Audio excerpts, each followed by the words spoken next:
Alam niyo yung Senado? Baboy na talaga.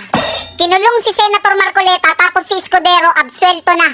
Paano nangyari yun? Bumaliktad lang, absuelto na. Ano yun? If you can't beat them, join them. So safe ka na. Yung sa isang Judas kaya, kala ko ba hinog na? Tanong natin si Boying. Boying! Kala ko ba yung kay Joel Judas hinog na?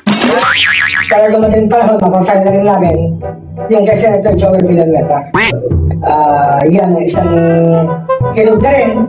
Ngunit kinakailangan kasi puliduhin ang gusto yung pagkakalahat ng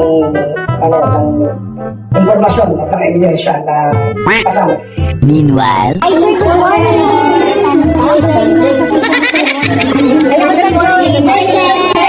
later that same evening, Hindi namin tinanggap yung findings ng DOJ kasi nakulangan kami sa case build-up na ginawa ng DOJ, so we had to conduct our own. Sayang, hinog na sana, nahilaw pa. Alam mo, Boying, masyado kang halatang-halata. Kung magluto ka, latang-lata. Pag nasa majority ka, absuelto ka. Pag nasa minority ka, kulong ka. Tapos yung campaign donation, plunder na pala. Walang niya, binago na pala. Hindi lang Senado binaboy nyo, pati channel ko binaboy nyo. Nakatanggap ako ng maraming comment dito. Sa lahat daw ng video ko, eto lang yung nakakadiri, yung kay Luistro. Sa tagal-tagal kong nagbablog, ngayon lang ako nagkaroon ng nakakadiring video. Di nyo napapansin, bumabagyo kada hinihinto nyo yung blue ribbon. Saka bumaba agad, miski konting ambon. Kung kailan tag-ulan, saka nyo hinihinto yung blue ribbon. Tignan nyo yung ilog, mukha ng kalsada sa lakas ng alon. Ben, baliktad Ben. Tingnan mo yung kalsada, mukha ng alon sa lakas ng ilog. Ang nais ko talagang malaman, paano ba tayo umabot sa ganito? Paano nga ba? Ikaw ang presidente, hindi mo alam kung bakit tayo nagkaganito? Di ba ikaw pumirma ng GAA? Sabi mo may 5,500 flood control na natapos. Yung pala wala. Tapos sa top 15 contractors mo, ang nakulong lang isang diskaya. Iisa na nga lang yung nakulong, nakapagpiyansa pa. Tapos magtatanong ka kung bakit tayo umabot sa ganito? Teka, tatanong natin kay Tatay Digong bakit umabot tayo sa ganito. Makinig ka para malaman mo. Tatay Digong, tinatanong netong loko-loko na to, bakit daw tayo umabot sa ganito? May drug addict tayo na presidente. Bangag, bangag.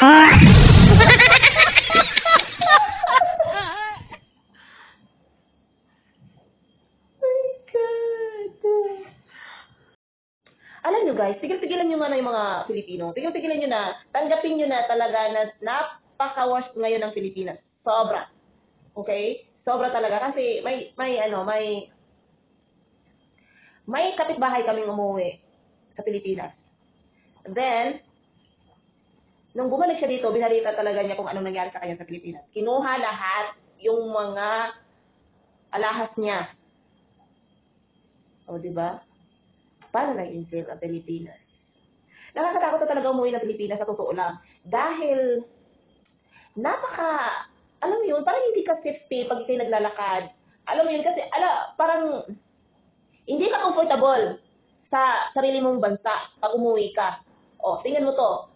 Nagtatrabaho dito sa ibang bansa, then bumili ng alahas para magka-investment, then pag uwi niya, then pagdating niya sa Pilipinas, kukunin lang ng mga hold-upper. O, di ba? Tapos saan ka magsusumbong? Magsusumbong ka, mauubos lang yung pera mo sa kakabalik doon, balik dito. Tapos kung saan ka na lang naman ipapasa nila. At hindi ka nakakasigurado kung yung pinaglaban mo ay makukuha mo. Ganun ang Pilipinas. Ang hirap talaga. Dito, pag nawala ang wallet mo or ang bag mo, andyan lang yan siya, tawagan mo lang yung health center nila. So, ibigay mo lang yung number mo. Then, pag nakita nila, ibigay sa'yo. At walang hold-upper. Grabe, di ba? Siguro sa sobrang laki ng populasyon ng Pilipinas, hindi na at kulang sa trabaho, at kung may trabaho man, kulang sila sa sweldo, maliit lang yung sweldo, kaya siguro yung iba makapag-isip ng hindi magandang gawain. Di ba? Nakakalungkot lang kasi yung mga pinaghirapan mo dito, tapos pagdating mo doon, hold-upin ka lang? Ganun? Ganun lang kadali kunin yung mga ilang taon mong pinaghirapan dito? Grabe, di ba? Kaya, sa mga kababayan umuwi sa Pilipinas, 1,000,000% talaga ang pag-iingat nyo. Dahil sa sarili nating bansa, hindi na tayo comfortable. wala na tayong lugar sa sarili nating bansa. Kaya ang hirap umuwi ng Pilipinas. Ganon. Kahit dito, kahit okay lang dito, maghirap ka dito. May kakainin ka, walang bayad, o libre.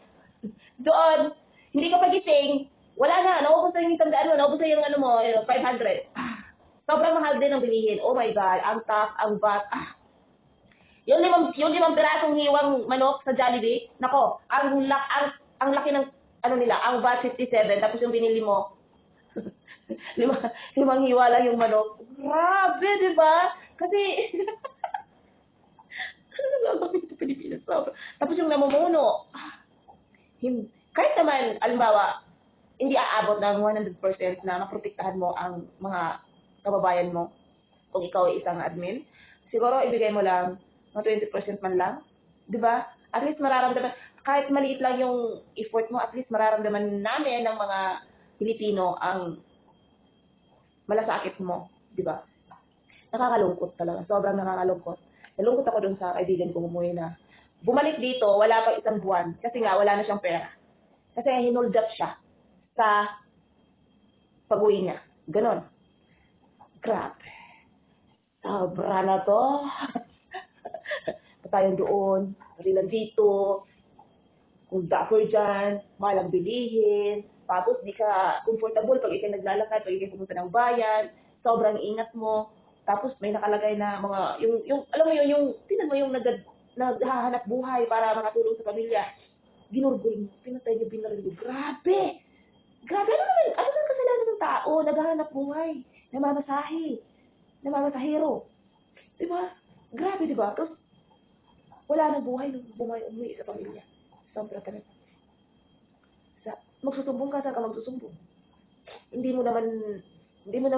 ka sigurado kung yung problema mo ay masosolusyonan nila.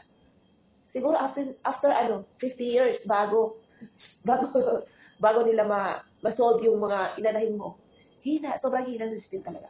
Pero, pagkakampi nila, ay nako, malakas pa sa alas 4. Huli ka na. Pero kung mahina-hina ka, wala kang pera, wala kang kapit, ay nako, after 50 years, bago ma-solve ang iyong sinumbong.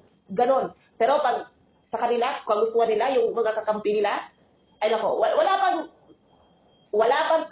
hindi ka pa hindi ko pa natapos yung agusan, ay nako, may resulta na. Ganon ka-worse talaga.